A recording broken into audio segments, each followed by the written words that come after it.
ونستعينه ونستغفره ونعوذ بالله من شرور انفسنا ومن سيئات اعمالنا من يهد الله فلا مضل له ومن يضلل فلا هادي له اشهد ان لا اله الا الله وحده لا شريك له واشهد ان محمدا عبده ورسوله يا ايها الذين امنوا اتقوا الله حق تقاته ولا تموتن إلا وأنتم مسلمون يا أيها الناس اتقوا ربكم الذي خلقكم بنفس واحدة وخلق منها زوجها وبث منهما رجالا كثيرا ونساء واتقوا الله الذي تسألون به والأرحام إن الله كان عليكم رقيبا يا أيها الذين آمنوا اتقوا الله وقولوا قولا سديدا يصلح لكم أعمالكم ويغفر لكم ذنوبكم ومن يطع الله ورسوله فقد فاز فوزا عظيما أما بعد yang dimuliakan Allah Sohibul Bait pimpinan ranting Curugrejo beserta jajarannya, Takmir Masjid Al-Firdaus serta jajarannya, khusus pimpinan cabang Muhammadiyah Departemen, lebih khusus lagi pimpinan ranting Muhammadiyah Pelegi Waru Sidoarjo Jawa Timur, Indonesia, dunia Islam, bumi Allah, beserta Ibu Aisyah. Alhamdulillah, Masya Allah, ini keberkahan dari sisi Allah Subhanahu wa Ta'ala. Beberapa waktu yang lalu saya diundang pimpinan ranting Muhammadiyah Nitian Yogyakarta. Begitu saya masuk, tidak tahunya itu masjidnya pimpinan pusat Muhammadiyah, Bapak Dr. Muhammad Busro Otordas. Setelah saya masuk ke dalam masjidnya, dan tahunnya saya diduetkan bersama calon wali kota Jogja yang sudah disupport dari pimpinan pusat Muhammadiyah, Profesor Haidar Nasir, termasuk juga parpol-parpol yang ada di Jogja. Ternyata beliau itu adalah cucu dari pimpinan pusat Muhammadiyah yang ketiga. Setelah Kiai Haji Ahmad Dahlan Allahumma yarham, Kiai Haji Mas Mansur Allahumma yarham, kemudian Bapak Ki Bagus Hadi Kusumo Allahumma yarham. Jadi ternyata beliau itu cucunya Bapak Ki Bagus Hadi Kusumo, pimpinan pusat Muhammadiyah yang ketiga. Yang beliau itu Founding Father, pendiri negara Republik Indonesia. Akhirnya, alhamdulillah, saya banyak dapat info tentang bagaimana perjuangan Bapak Ki Bagus Hadi Kusumo, masalah luar biasa. Itu detik-detik ketika malam 17, jadi 17 malam 18 Agustus 1945. Jadi Bapak Ki Bagus Hadi Kusumo itu punya peran yang sangat penting saat itu, sehingga akhirnya jadilah dasar negara. Bapak-bapak, ibu yang dimuliakan Allah, Saya juga, ini pengalaman dulu ya. Saya juga pernah diundang ranting Bojonegoro, ranting Muhammadiyah, tapi di Kabupaten Bojonegoro. Begitu masuk, saya di kamar depan ini itu sudah ditiduri oleh pimpinan Ustaz Muhammadiyah, Prof. Amin Rais, Prof. Din Samsudin, Prof. Safi Marin, Prof. siapa lagi, sampai Prof. Haidar Nasir. Tapi Ustaz tidak boleh tidur di situ. Akhirnya, tadi kan kenalkan di situ sudah ditiduri oleh hanya pimpinan. Loh, kok saya tidak dilakukan yang sama? Saya kaget. Loh, kenapa Bu? Karena saya sudah janda. Karena saya sudah janda, nanti muncul fitnah. Nah, Ustaz tak tempatkan di amal usaha Muhammadiyah ranting di Kabupaten Bojonegoro. Itu aumnya ranting. Nah, saya terus tanya, ini pom bensinnya siapa? Pom bensinnya ranting. Jadi ranting di Kabupaten Bojonegoro itu punya SPBU, pom bensin, berarti kekuatan ekonomi, pom bensin. Lembaga pendidikannya juga luar biasa. Terus saya tanya, Bu, ini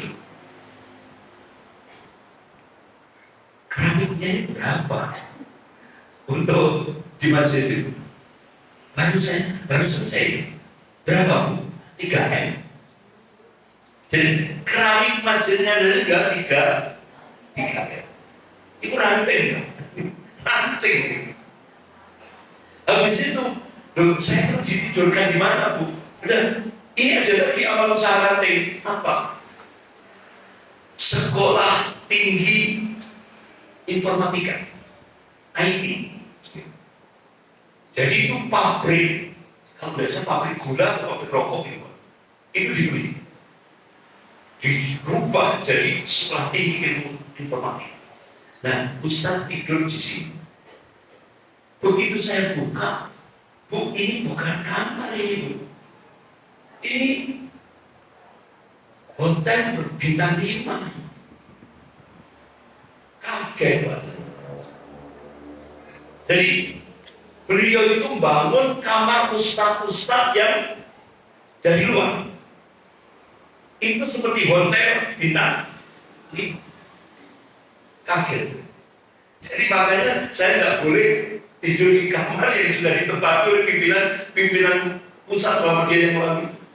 Tidak boleh karena beliau sekarang sudah janda. Akhirnya segala pusat-pusat yang datang ke sana itu yang diundang oleh ranting di Kabupaten Bojonegoro itu sudah disiapkan khusus kamarnya. Masya Allah, ranting. Jadi Masya Allah, ternyata ranting dengan cabang itu lebih besar ranting. Bisa jadi ranting memiliki bisa mengungguli cabang. Takbir. Bapak, Ibu yang dimuliakan Allah. Akhirnya saya mencoba dialog sama cucunya Bapak Ki Bagus Hadikusumo, umpamanya. Kira-kira apa kuncinya? Kok bisa ranting impian itu sama seperti ini, yang dulunya seperti ranting jeruk-jeruk, musola kecil, kok bisa berubah seperti ini? Jadi katanya cucunya Pak Ki Bagus Hadikusumo ini ada 3 Ustaz. Kuncinya ada 3: rapat, pengajian, amal usaha. Sudah itu saja kunci. Musyawarah, ya, ngaji, amal usaha. Itu kuncinya. Termasuk di seluruh Jogja. Itu saja. Amin. Nah itu yang disampaikan oleh Bapak Afnan Hadi Kusumo, cucunya Pak Ki Bagus Hadi Kusumo. Akhirnya Pak Afnan, mudah-mudahan Bapak dikabulkan oleh Allah, dimudahkan oleh Allah menjadi calon wali kota Yogyakarta, sehingga insya Allah Yogyakarta semakin berkemajuan. Bapak-bapak, ibu-ibu yang dimuliakan Allah, itulah sekilas pengalaman diundang oleh Ratim. Tapi yang lebih menyentuh itu bapak-bapak yang dimuliakan Allah, ketika saya diundang Ranting Muhammadiyah di Banjarmasin dan di Kalimantan Tengah, luar biasa. Jadi 10 hari di Banjarmasin, 10 hari di Kalsel, Kalimantan Selatan, 10 hari di Kalimantan Tengah. Itu jaraknya antara Ranting, terutama di Kalimantan Tengah, ya, itu 6 jam. Antara Ranting itu 6 jam. Mungkin Bapak Ibu bisa bayangkan, antara Ranting di Kalimantan Tengah itu 6 jam. Ranting satu ke ranting yang lain 6 jam. Karena di sana mayoritas Kalimantan Tengah mayoritas Katolik, suku Dayak. Tapi Masya Allah luar biasa. Jadi ranting-ranting Muhammadiyah di sana Masya Allah luar biasa. Minoritas tapi serasa mayoritas. Karena tadi minoritas tapi berkualitas. Masya Allah, itulah yang terjadi. Tapi itulah perjuangan dari ranting cabang sampai daerah. Bapak-bapak, ibu-ibu yang dimuliakan Allah, Allah Subhanahu wa Ta'ala memberikan tanbih dalam surah Al-Asr. Kita ngaji surah Al-Asr. Kalau kayak di Al-Qadar ngaji surah Al-Nahl. Pendek-pendek aja. Dan Masya Allah, insya Allah maknanya cukup dalam. Kita ngaji surah Al-Asr. Allah berfirman, "A'udzubillahi minasyaitonir rajim. Wal 'ashr." Allah bersumpah demi masa. Innal insana lafi khusr. Sesungguhnya manusia itu dalam kerugian. Sesungguhnya manusia itu dalam kebinasaan. Innal ladzina amanu, kecuali orang yang aman, beriman kepada Allah, mewahid, mentauhidkan Allah dalam segala aspek kehidupan, wa amilus shalihat, dan beramal saleh, wa tawassaw bil haqq, dan saling mewasiati tentang al-haq, kebenaran, wa tawassaw bis sabr, dan saling mewasiati tentang kesabaran. Bapak-bapak, ibu-ibu yang dimuliakan Allah, jadi kalau kita tidak ingin menjadi manusia yang khusrin, rugi, binasa dalam kehidupan dunia dan kehidupan akhirat, Allah memberikan 4 konsep. Yang pertama, aman, beriman kepada Allah. Kalau kita berbicara tentang iman dan aspek lughah, bahasa, itu berasal dari kata amana yu'minu iman.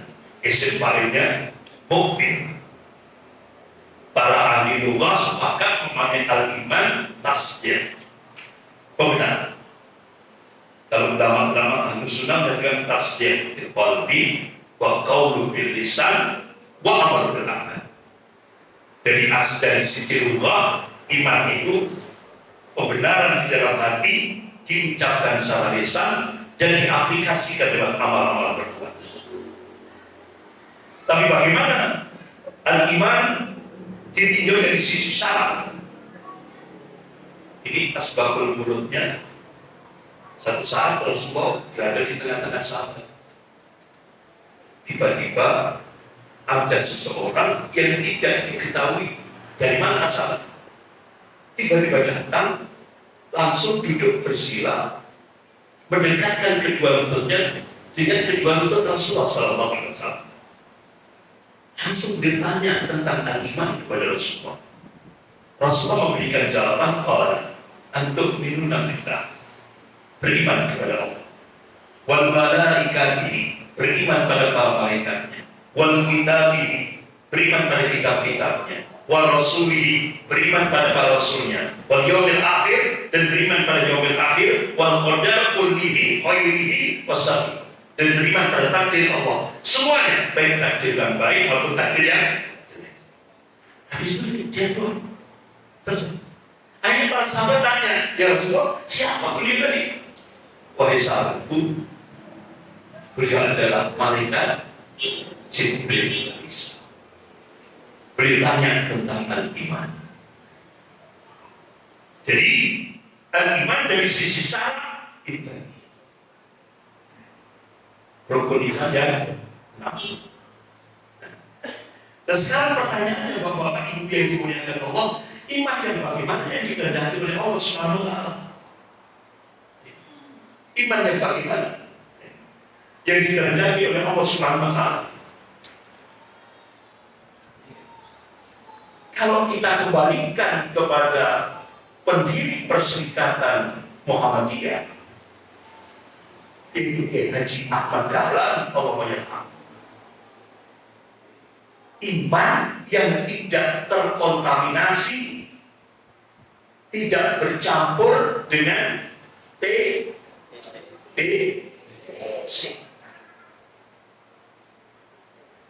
takhayul, bid'ah, khurafat.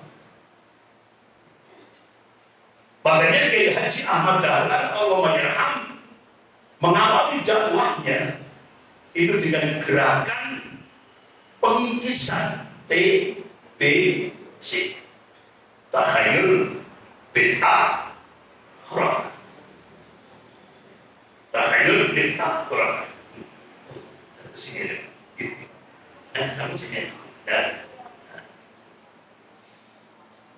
Bapak ibu yang dimuliakan Allah, artinya iman yang dikehendaki oleh Allah itu iman yang murni, tidak bercampur dengan kesyirikan, tidak bercampur dengan kesyirikan. Alladzina amanu wa lam yalbisu imanahum bidzulmin ulaika lahumul amnu wa hum muhtadun. Orang-orang yang beriman dan tidak mencampur adukkan imannya dengan faktor bermakna asyik, ulaika lahumul amnu wa hum muhtadun. Mereka itulah orang-orang yang diberikan keamanan, wa hum muhtadun, dan petunjuk hidayah dari sisi Allah Subhanahu. Itulah iman yang dikehendaki oleh Allah. Iman yang tidak terkontaminasi, iman yang tidak bercampur dengan kesyirikan. Kenapa? Karena Allah tegaskan dalam surah Luqman ayat 13. A'udzubillahi minasyaitonir rajim. Inna syirka la dzulmun 'adzim. Karena kesyirikan, sesungguhnya kesyirikan itu adalah kezaliman yang sangat besar.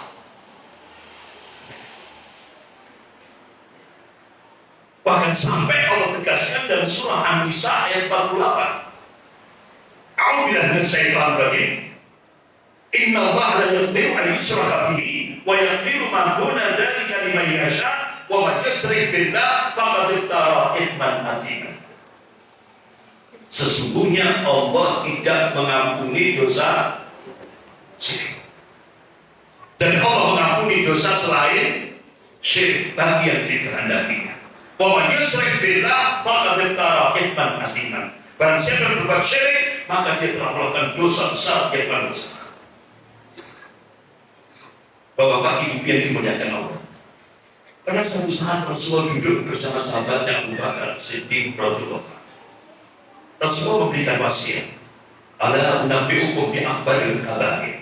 Maukah kamu aku tunjukkan satu dosa besar yang paling besar? Rasulullah ulang-ulang tiga kali. Qala al-israfu billah, al-israfu billah, al-israfu billah. Ini hadis sahih riwayat Bukhari dan Muslim. Nah, bapak-bapak, ibu-ibu yang dimuliakan Allah. Tapi ternyata, apalagi kita hidup sekarang ini, umat akhir zaman. Rasulullah sudah memberikan kabar. Bagaimana sikap kita ketika Rasulullah memberikan kabar? Tasdiquhu fima akhbar. Kita harus membenarkan apa yang dikabarkan oleh Rasulullah SAW. Kenapa? Karena Allah tegaskan dalam surah An-Najm ayat 3 sampai 4. A'udzubillahi minasyaitonir rajim. Wa may yantiqu 'anil hawa in huwa illa wahyun yuha. Apa yang disampaikan oleh Rasulnya itu bukan ahwa, bukan hawa nafsu. Apa yang disampaikan oleh Rasulullah itu wahyu yang diwahyukan oleh Allah kepada Rasulnya. Pasti terjadi. Rasulullah memberikan kabar. Kalau Rasulullah SAW berangkat usaha, tidak akan terjadi kiamat. Hatta talhaqqa bainu min ummati bil musyrikin. Hingga kelompok dari umatku mengikuti ahlu syirik. Artinya, semakin akhir zaman, umat Rasulullah yang mengikuti kesyirikan semakin tidak ada banyak. Dan berwih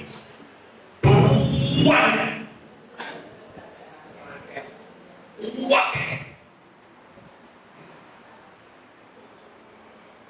Hatta tak mudah kepada min ummati al-awthan. Tidak akan terjadi kiamat hingga kelompok-kelompok dari umatku al-awthan menyembah berhala. Nah, bapak-bapak ibu yang dimuliakan Allah, kira-kira apa yang dikabarkan oleh Rasulullah sekarang terjadi?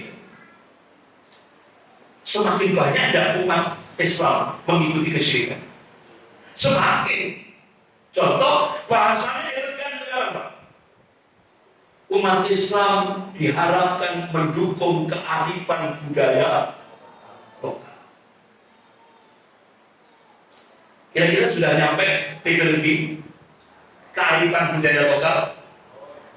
Masuk Sidoarjo? Sudah. Seluruh Indonesia.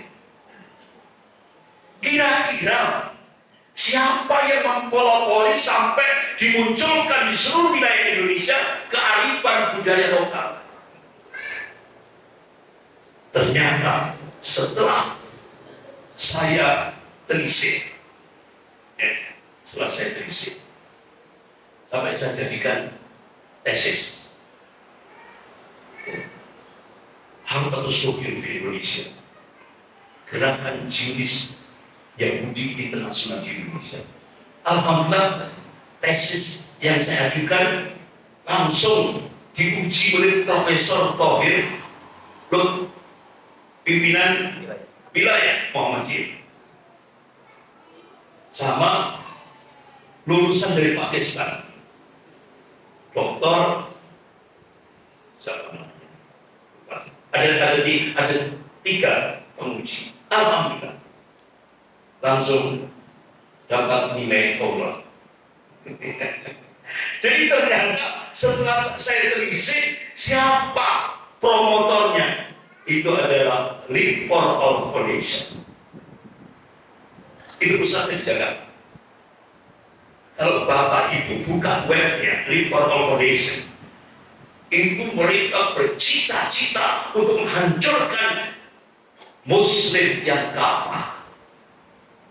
Dia bercita-cita ingin menjadikan umat Islam di seluruh Jawa ini kembali seperti 500 tahun yang lalu. Budaya Hindu. Biayanya jutaan US dollar. Itu. Tapi di disosialisasikan oleh pemerintah lewat apa itu? Kementerian Pariwisata. Kearifan budaya lokal. Nah, ternyata sampai Malang kearifan budaya lokal itu kalau kita teliti itu semuanya full kesyirikan. Nah, full kesyirikan. Akhirnya ketika saya diundang masjid di Beijing Batu, di Batu, saya tanya, ini semua jamaah ini ikut kearifan budaya lokal apa tidak? Ustaz, semua jamaah masjid ini tidak mengikuti acara kearifan budaya lokal. Kenapa? Kami sudah diajari oleh para ustaz-ustaz kami agar benar-benar jangan sampai tauhid kita, iman kita bercampur dengan syirik. Kenapa? Allah tidak mengampuni dosa syirik. Allah mengampuni dosa selain syirik bagi yang dikehendaki. Sehingga akhirnya Pak, jamaah seluruh masjid itu no. Terus apa respon aparat? Ya Allah Ustaz, kami didatangi di rumah masing-masing, dikenai denda 200.000 rupiah. Terus gimana Ustaz? Lebih baik bayar denda daripada kita berbuat syirik. Berarti Pak, sekarang rakyat itu dipaksa untuk berbuat syirik. Astagfirullah. Berarti untuk mempertahankan tauhid sekarang itu berat ujian. Berat ujian. Dan sekarang ini coba kita lihat.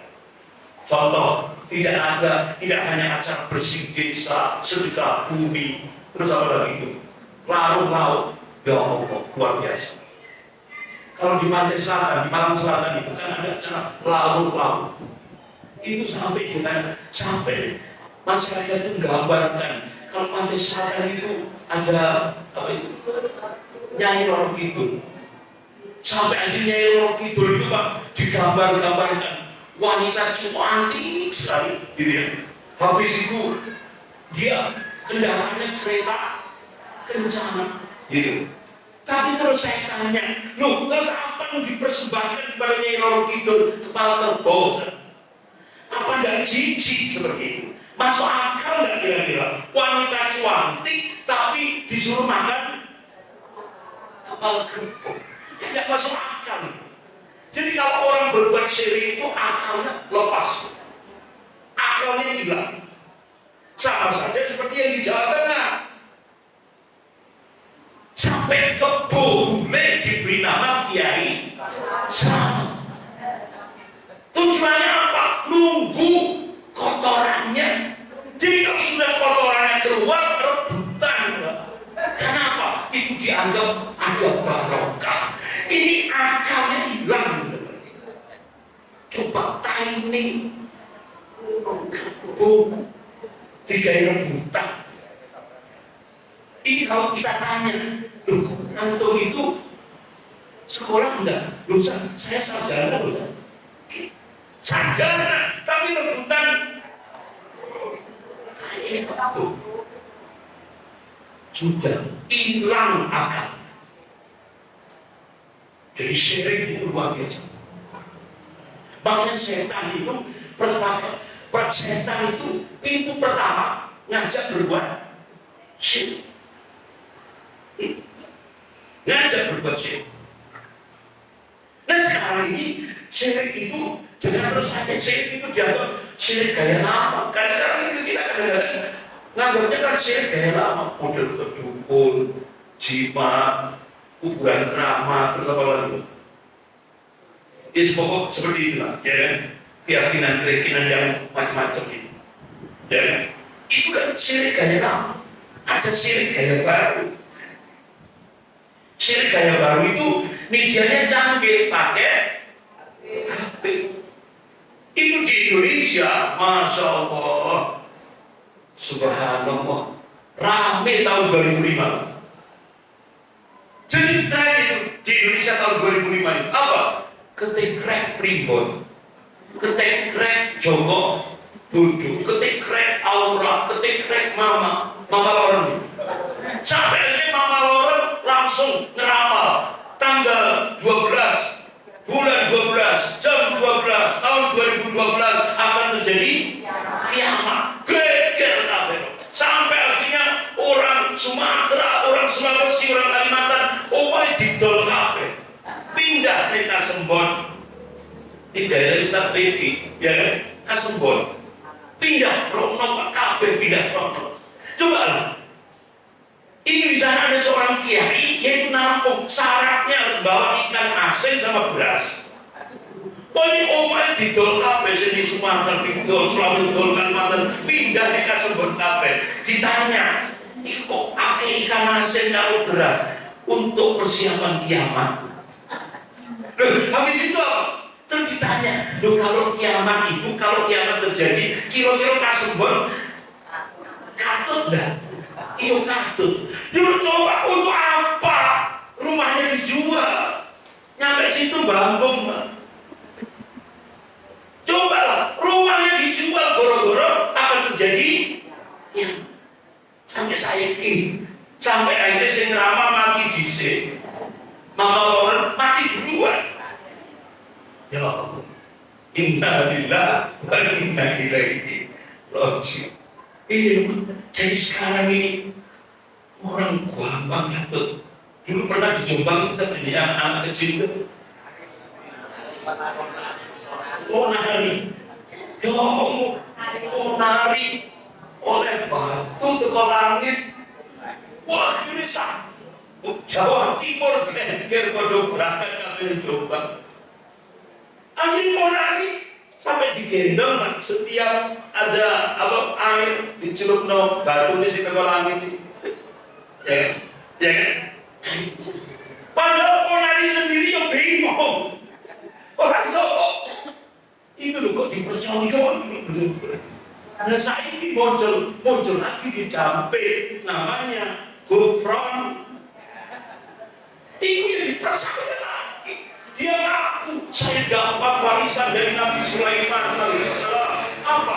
Bahasa semut. Terus kapan hidupnya kok bisa dapat warisan dari Nabi Sulaiman? Itu loh kok dipercaya gitu. Oh gila dipercaya. Gila itu Pak. Sampai akhirnya dia bisa mencegah pertanyaan malaikat muka dan langit. Bahkan sampai kalau malaikat tidak mau menurunkan hujan, dia labrak sampai ke langit. Loh ke langit itu naik munggah karo opo? Kok karo ondo? Tidak masuk akal. Lagi itu loh dijadikan duta Pancasila negara Republik Indonesia. Wong edan gitu kan. Akhirnya ini jari boy ini bener nih pada zaman edan. Nek ora edan, ora ketuman. Tapi bejo-bejone wong kakeling lan paspor. Udah edan kabeh. Ya pokoknya itu kan. Tapi sekarang ini ada syirik modern. Ada syirik modern. Bahkan sekarang tidak ada pakai HP, pakai laptop. Dia copy filenya, habis itu dimasukkan laptop, dibuka filenya, langsung di situ ada pertanyaan, masukkan nama, alamat, tempat tanggal lahir, terus calonnya, nama, alamat, tempat tanggal lahir, klik OK, ramalan perjodohan. Jadi dia tidak sadar bahwa dia saat itu melakukan kesyirikan. Terutama remaja-remaja putri. Ya termasuk juga remaja-remaja putra. Biasanya ibu itu majalah. Ya, pertama kali sih dibuka, ibu itu belum buka. Dari remaja putri ini buka, apa sih dibuka? Ramalan bintang. Lu enggak dibuka tuh bintangnya Sagittarius, dibocor harusnya. Dibocor. Hari ini siap. Wah, ini mulai isu sampai isu menegak, betul koma. Dia tidak sadar bahwa dia sedang melakukan kesyirikan. Kenapa? Karena kalau kita percaya pada peramal 40 hari, sholat kita, amal kita tidak diterima oleh Allah SWT. Bahkan sekarang ini ada syirik postmodern. Jadi ada syirik modern, ada syirik postmodern. Apa? Itu agama baru. Kalau saya telisik, ternyata penciptanya itu Dr. Abraham Kuyper, tokoh Zionis Yahudi di Israel. Diadopsi oleh Profesor John Dick, tokoh intelektual Amerika, dimasukkan ke Indonesia oleh 4 tokoh. Kalau saya sebutkan namanya, sampai dijuluki Bapak Pluralisme Agama. Akhirnya masuk. Nah sekarang yang mensosialisasikan Menteri Agama. Umat Islam diminta menerima agama baru ini, pluralisme agama, satu keyakinan yang menganggap semua agama sama. Ini syirik postmodern. Jumhur ulama Ahlus Sunnah seluruh dunia sepakat, kalau kita terima agama baru itu masuk nawaqidul Islam, batal iman kita, gugur syahadat kita. Jangankan pluralisme agama, salam pluralisme agama haram hukumnya, benar? Tapi menurut Menteri Agama tidak haram. Jadi sekarang di Indonesia itu suruh milih ulama atau milih menteri agama. Ya milih ulama, ya milih ulama selamat. Jadi seperti itu bapak-bapak ibu yang dimuliakan. Ayo kuatkan tauhid kita. Jangan sampai terkontaminasi dengan segala macam bentuk-bentuk kesyirikan. Manakala bapak-bapak, ibu-ibu, semuanya termasuk diri pribadi saya, kalau kita menjaga tauhid kita tetap konsisten pada tauhid kita, dan satu hadits qudsi. Kalau hadits qudsi berarti Allah yang berfirman, ya Adam, hai anak Adam, hai manusia, lau ataitani bi qarabil al-khataya, kalau kamu datang kepada Allah dengan membawa dosa semas bumi sekalipun, thumma laqitani la tusyrik bi syai'a, pada saat akhir kehidupan kamu tetap mentauhidkan Allah, tidak berbuat syirik, ataituka bi qarabiha maghfiratan, Allah turunkan ampunan seluas bumi pula. Bawa dosa seluas bumi, karena sampai akhir kehidupan kita, sampai kita menghadap sakratul maut, kita tidak berbuat syirik, Allah turunkan ampunan seluas bumi pula. Berarti kosong, zero, bersih. Allah berjanji jannah, surganya Allah Subhanahu wa ta'ala. Inna Allah la yukhliful mi'ad, Allah tidak akan mengingkari janjinya. Nah, tabdilan kalimat Allah, tidak ada perubahan akan janji-janji Allah, akan kalimat-kalimat Allah. Nah, bapak-bapak ibu yang dimuliakan Allah, itu tadi, jaga tauhid kita, jaga iman kita, murnikan, jangan sampai terkontaminasi dengan segala macam bentuk kesyirikan. Dan nanti ada satu masa di mana kita sudah tidak lagi mampu memilah ini syirik atau tidak. Ada masalah karena saking tipisnya kita tidak mampu lagi melihat ini syirik atau tidak, karena saking tipisnya. Bagaimana solusinya? Rasulullah memberikan solusi. Doa. Allahumma inni a'udzubika min an nusyrika bika syai'an na'lamu wa nastaghfiruka lima la na'lamu. Ya Allah, aku berlindung kepada Engkau ya Allah dari kesyirikan yang aku ketahui, dan aku mohon ampun kepada Engkau ya Allah dari kesyirikan yang tidak aku ketahui. Itu ikhtiar kita, usaha kita. Kenapa? Kalau kita tauhid kita bersih, insya Allah jannah, surganya Allah Subhanahu wa ta'ala. Janji Allah pasti. Nah, kemudian bapak-bapak ibu yang dimuliakan Allah, bagaimana teknisnya iman yang dikehendaki oleh Allah Subhanahu wa ta'ala? Bapak-bapak ibu-ibu bisa lihat dalam surah Al-Baqarah ayat 177. Surah Al-Baqarah ayat 177. A'udzubillahi minasyaitonir rajim. Laisa birru an tuwallu wujuhakum qibala al-masyriqi wal maghrib. Kehidupan wal yaumil akhir, beriman pada yaumil akhir, wal malaikat, beriman pada para malaikatnya, wal kitabnya, wal nabiyyin, dan para nabinya. Seperti pertanyaan malaikat Jibril alaihissalam kepada Rasulullah, rukun iman yang 6.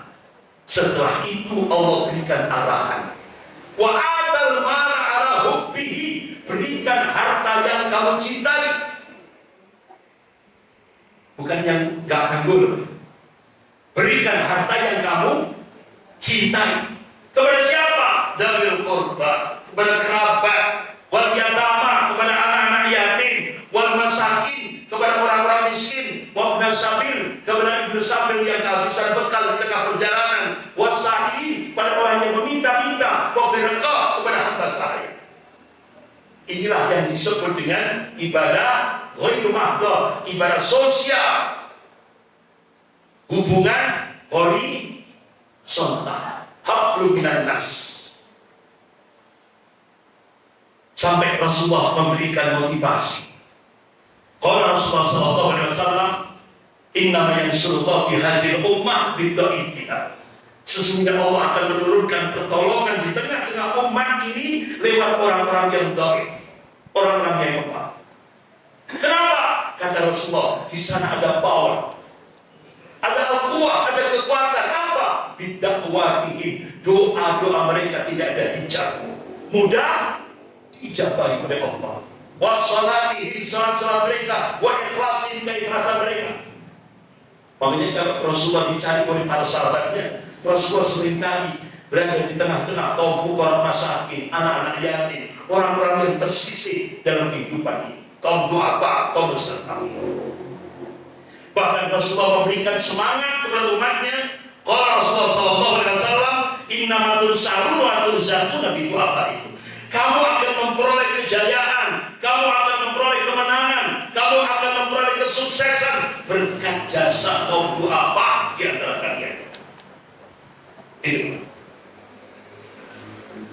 Makanya Kiai Haji Ahmad Dahlan Allah ngaji surah Al-Maun itu gak berubah-ubah sampai dipraktekkan oleh santri. Itu kan dalam rangka untuk ibadah ghairu mahdhah, ibadah sosial, empati terhadap orang-orang kaum du'afa, kaum mustad'afin. Bapak-bapak, ibu-ibu yang dimuliakan Allah. Kemudian itu lanjutan ayat itu baru Allah arahkan pada ibadah vertikal, hablum minallah, wa aqamus shalah, dirikan salat, wa atuz zakat, tunaikan zakat, wal mufu nabi adim, tidak ahad tepati janji apabila berjanji. Itu kalau kita hitung, kita janji lewat salat 5 waktu itu berapa? Hampir 17 kali. Iyyaka na'budu wa iyyaka nasta'in. Jadi setelah itu kita diarahkan oleh Allah, hablum minallah, salat. Bahkan kalangan mufassir menafsirkan itu bisa dimaknai tunaikan zakat atau bisa dimaknai tazkiyatun nufus. Kemudian tepati janji, yaitu tadi iyyaka na'budu wa iyyaka nasta'in. Baru di ujung ayat itu Allah berikan arahan. Puncaknya iman itu apa? Allah berikan lanjutan ayat itu. Wassabirina fil ba'sa'i wad dharra'i wa hinal ba's. Sabar dalam kesempitan, penderitaan dan perjuangan. Baru ditutup ayat itu, di ujung ayat itu, ulaika alladzina shadaqu wa ulaika humul muttaqun. Mereka itulah hamba-hamba Allah yang benar imannya, benar tauhidnya, dan mereka itu hamba-hamba Allah yang benar takwanya. Bapak-bapak, ibu-ibu yang dimuliakan Allah. Yang kedua, kalau kita tidak ingin menjadi manusia yang khusrin, manusia yang rugi, manusia yang binasa dalam kehidupan dunia dan kehidupan akhirat, Allah berikan konsep yang kedua, wa'amil sholih, beramal soleh. Ya Allah, kalau kita buka hayat sahabat, kehidupan sahabat-sahabat Rasulullah, itu kalau sudah masuk wilayah amal soleh, oh bahasa Jawa nih,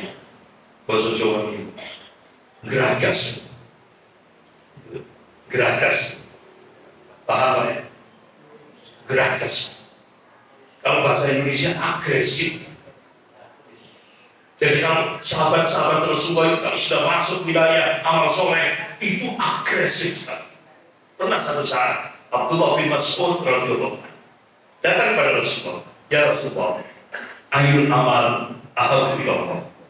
Amal apa yang paling dicintai oleh Allah ya Rasulullah? Rasulullah berikan jawaban yang pertama, qala as-salatu al-waqtiyah, salat di awal. Yang kedua, birrul walidain, berbakti kepada kedua orang. Yang ketiga, al-jihad fisabilillah, berjihad, berjuang di jalan Allah. Datang sana seorang sahabat, ya Rasulullah, ayul amal afdal. Amal apa yang punya nilai fadilah, keutamaan? Rasulullah berikan jawaban, qala imanun billahi wa rasulihi wa jihadun fisabilillah. Beriman pada Allah dan beriman pada Rasulnya dan jihad. Jangan lagi seorang sahabat. Pertanyaannya sama. Pertanyaannya sama. Ya Rasulullah, ayul amal afdal. Amal apa yang punya nilai fadail, keutamaan? Rasulullah berikan jawaban, qala imanun billahi wa rasulihi wa hajjan mabrurah. Beriman kepada Allah dan Rasulnya dan haji yang mabrur. Karena haji mabrur itu kan tidak ada lain balasannya jazaul jannah, surganya Allah Subhanahu wa taala. Datang lagi seorang sahabat namanya Thauban radhiyallahu anhu. Ya Rasul, pertanyaannya sama. Ya Rasulullah, ayul amal afdal, amal apa yang punya nilai fadil dan keutamaan? Rasulullah berikan jawaban, istaqimu wa lam tuhsu. Istiqomah, jangan kalian menghitung-hitungnya. Wa'lamu anna khair a'malikum shalah. Ketahui sebaik-baik amal kalian adalah salat. Wa la yuhafidhu 'ala al-wudu' illa mu'minun. Dan tidak ada yang bisa menjaga wudu kecuali seorang mukmin. Dan satu saat Rasulullah ketemu dengan sahabatnya Abu Darda. Wahai Abu Darda, maukah kamu aku tunjukkan satu aktivitas amal soleh yang bisa menghapus dosa, bisa angkat derajat di sisi Allah, bahkan nilai pahalanya melampaui ibadah sholat, puasa, dan sedekah? Apa respon Abu Darda? Bala ya Rasulullah, tentu ya Rasulullah. Oh, qala al-islah datil bain, mengislahkan, mendamaikan sesama muslim yang lagi konflik. Ternyata nilai pahalanya melampaui ibadah sholat, puasa, sedekah. Mendamaikan suami istri yang lagi konflik. Pak, Bu, biasanya kalau sudah ada busra berita gembira seperti ini dari Rasulullah, itu tolong dijawab dengan jujur. Yang ngamalkan dengan yang tidak ngamalkan lebih banyak. Apa Pak? Yang ngamalkan dengan yang tidak ngamalkan lebih banyak. Yang tidak ngamalkan. Padahal berita gembira itu. Jadi yang jadi juru damai, yang jadi kompor lebih banyak jadi kompor. Padahal Islam, mengislahkan, mendamaikan, itu nilai pahalanya melampaui pada sholat, puasa, dan sedekah. Itu. Jangan sampai Abu Darda, wahai Abu Darda, saya tambah lagi satu. Nah, ya Rasul. Qala dzikrullah. Berzikir kepada Allah. Sebagaimana Allah ingatkan dalam surah Al-Ahzab ayat 41-42. A'udzubillahi minasyaitonir rajim. Ya ayyuhalladzina amanu dzkurullaha dzikran katsiran wasabbihu bukratan wa asila. Hai orang-orang yang beriman, berzikirlah kepada Allah sebanyak-banyaknya. Wasabbihu bukratan wa asila, dan bertasbihlah kepada Allah di waktu pagi dan petang. Ba'dal subuh dan ba'dal asar. Zikir pagi dan zikir sore. Apalagi kalau kita baca ba'dal subuh, ba'dal asar itu kita baca sambil istighfar.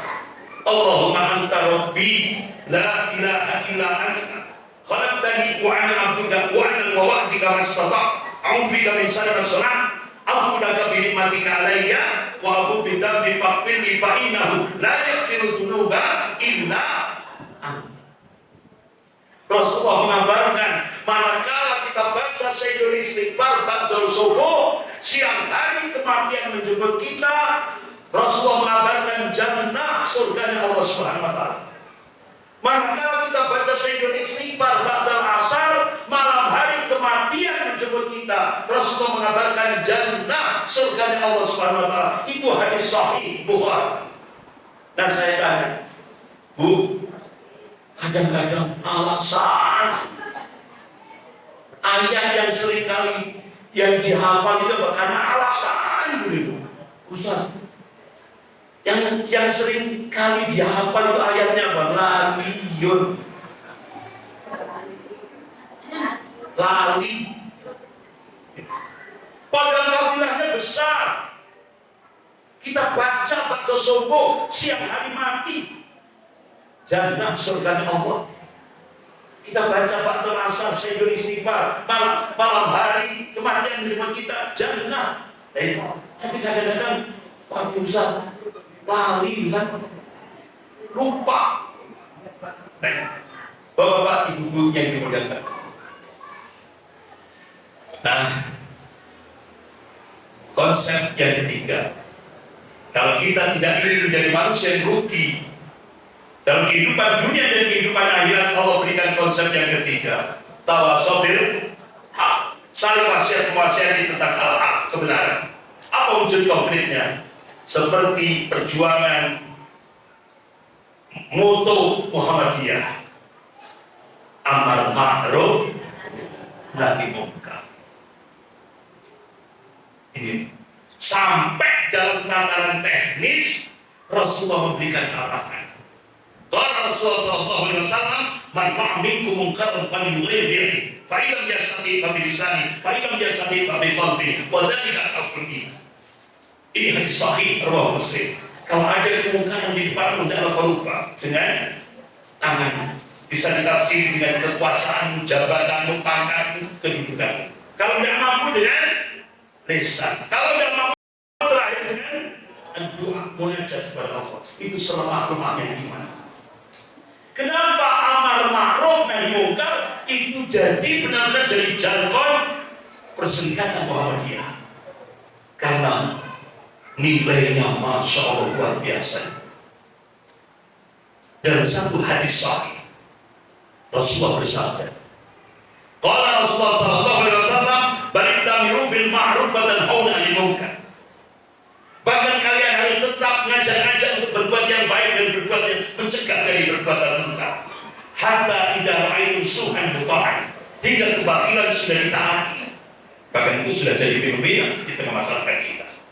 Wahwan mutabian, ahwa, hawa nafsu sudah diikuti, dan itu juga sudah jadi fenomena di tengah masyarakat kita. Wa dunya muqtaratan, kehidupan dunia lebih diutamakan dalam kehidupan akhirat, dan itu juga sudah jadi fenomena di tengah masyarakat kita. Wa izabahu litiraqi, manusia lebih banyak membanggakan rakyunya, akalnya, pendapat-pendapatnya daripada ayat-ayat Allah dan sunnah Rasulnya. Kalau sudah 4 faktor itu sudah muncul, Rasulullah memberikan wasiat. Fa'alika ya'ni binafsi, perhatikan diri kalian. Perhatikan diri kalian. Wada'angkal awam, jauhi kebanyakan orang. Itu ulama-ulama hadis menafsirkan jangan sampai kita larut pada 4 fenomena ini. Fa'inna min wara'ikum ayyamas sabr, sebentar lagi kalian akan mendapati hari-hari kesabaran. Ulama-ulama hadis ketika menafsirkan fa'inna min wara'ikum ayyamas sabr itu maknanya Allah akan melipat gandakan pahala bagi hamba-hamba. Makanya Rasulullah kasih kabar, kalau kamu tetap istiqomah mentauhidkan Allah, kamu tetap ittiba kepada Rasulullah SAW, kamu tetap menegakkan amar ma'ruf nahi munkar, itu kata Rasulullah nilai pahala. Kalau kamu sanggup hidup seperti itu, hidupmu sampai digambarkan oleh Rasulullah al-qabidu ala jamri, bagaikan memegang bara. Artinya apa? Jargon Muhammadiyah amar ma'ruf nahi munkar itu bersih. Kalau kita posisi kita di, kalau pinggiran itu hilir, kalau di hilir itu kena stigma radikal. Kalau posisi kita di hulu, langsung mondok. Mondok, tapi mondoknya bukan pondok pesantren, jeruji besi. Itu Pak sekarang. Jadi kalau kita tegakkan amal ma'ruf nahi munkar kekinian zaman now, itu sikapnya seperti itu. Makanya kenapa sampai Rasulullah mengatakan hidupmu seperti al-kopi itu alam jamri, bagaikan memegang bara api. Tapi kalau kita sanggup menghadapi hidup seperti itu, Rasulullah memberikan busrah, berita gembira. Kalau Rasulullah SAW lil amini bihim adul hamsina rajulan ya'malu nabi ta'amalihi, kalian akan mendapatkan 50 pahala seperti 50 orang yang beramal semisal. Sahabat tanya, ya Rasulullah, adul hamsina minkum, apakah yang kau maksudkan dari kalangan mereka? La, adul hamsina minkum, dari kalian. Artinya ketika kita mentauhidkan Allah dalam segala aspek kehidupan, kita tetap ihya sunnah, menghidupkan sunnah Rasulullah, kita tegakkan amal ma'ruf nahi munkar, itu nilai pahalanya seperti 50 amalan sahabat Rasulullah SAW. Masya Allah, ini hadis sahih rawahu Abu Dawud. Dan hadis yang kita bahas ini seringkali menjadi bahan diskusi ulama-ulama hadis. Kenapa? Nilai pahalanya tinggi sekali. Itulah jargon perserikatan Muhammadiyah. Amal ma'ruf nahi munkar. Ya memang berat sih. Yang terakhir, Bapak-bapak, Ibu yang dimuliakan Allah, sebagai penutup, kalau kita tidak ingin menjadi manusia yang khusrin, menjadi manusia yang rugi, Allah berikan konsep yang keempat, wa tawassaw bis-sabr. Saling wasiat-wasiati tentang kesabaran. Selama kita menjalani kehidupan di bumi Allah ini, kita tidak akan lepas dari ujian, cobaan, tantangan, tribulasi kehidupan. Karena hidup itu sendiri adalah ujian. Jelas sudah? Ini sunatullah, hukum objektif seni di dalam hidup yang diberikan oleh Allah pada setiap hamba. Bapak-bapak, ibu-ibu yang dimuliakan Allah, Rasulullah memberikan ungkapan yang cukup indah. Qala Rasulullah SAW, ajabali amrul mu'min in amrahu kullahu khair. Sungguh menakjubkan kehidupan orang mukmin. Setiap aktivitasnya senantiasa melahirkan al-khair, kebaikan. In as-sabatu sara'u fasabarkana khairan. Ketika diberi nikmat oleh Allah, dia bersyukur. Itu kebaikan bagi dirinya. In as-sabatu dara'u fasabarkana khairan. Ketika diuji oleh Allah dengan ujian, cobaan, tantangan, tribulasi kehidupan, dia sabar. Dan itu kebaikan bagi dirinya. Waisadani bi ahdin wa yuqin. Sikap syukur sabar, tidak sembarangan orang dikasih. Yang diberi oleh Allah hamba yang amanu wa taqwa, yang beriman dan bertakwa kepada Allah. Mudah-mudahan bapak-bapak, ibu yang dimuliakan Allah, kalau bahasanya ibu-ibu itu, sabar itu memang berat. Sabar itu abon, gampang diucapni, tapi wangil abon nek ngelakoni. Tapi memang sabar itu pahit di depannya, tapi endingnya manis madu. Itulah sabar. Mudah-mudahan Allah Subhanahu wa Ta'ala memberikan kemampuan pada kita semuanya, lebih khusus jamaah Muhammadiyah Ranting PPDG Warung Sidoarjo. Mudah-mudahan kita semua yang ada di sini semuanya, mudah-mudahan diberi kemampuan oleh Allah untuk mengamalkan 4 konsep tadi. Sampai kita menghadap Allah, mudah-mudahan kita semuanya diberikan akhir yang husnul khatimah. Amin ya rabbal alamin. Sekian, lebih kurangnya saya mohon maaf yang sebesar-besarnya. Saya kembalikan pada pembawa acara, moderator. Doa langsung ditutup doa. Bapak-bapak, ibu yang dimuliakan Allah, mari kita tundukkan hati dan jiwa kita kehadirat Allah Subhanahu wa Ta'ala. Allahumma shalli ala Muhammad wa ala ali Muhammad walhamdulillahirabbil alamin. Allahumma ighfir lil muslimin wal muslimat wal mu'minina wal mu'minat al ahya'i minhum wal amwat.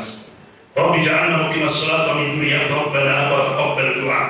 ربنا هب لنا من أزواجنا وذرياتنا قرة أعين واجعلنا للمتقين إماما ربنا لا تزغ قلوبنا بعد إذ هديتنا وهب لنا من لدنك رحمة إنك أنت الوهاب ربنا آتنا من لدنك رحمة وهيئ لنا من أمرنا رشدا يا رحمن يا رحيم يا غفور يا شكور يا حي يا قيوم برحمتك نستغيث اللهم اصرف عنا الشر بما شئت وكيف شئت إنك رحمة القدير اللهم نعوذ بك من جهد البلاء ودرك الصفاء وسوء القضاء وثبات الأعداء اللهم انصر المجاهدين في بلاد الشام اللهم انصر المجاهدين في فلسطين اللهم انصر المجاهدين في كل مكان اللهم انصرهم اللهم نسألك الهدى والتقى والعفاف والغنى اللهم هون علينا في سكرات الموت اللهم نسألك الحسنى الخاتمة اللهم ارزقنا توبة نصوح قبل الموت الله يا مقلب القلوب ثبت قلوبنا على دينك اللهم اغفر لنا ذنوبنا ولوالدي وارحمهما كما ربنا صغيرا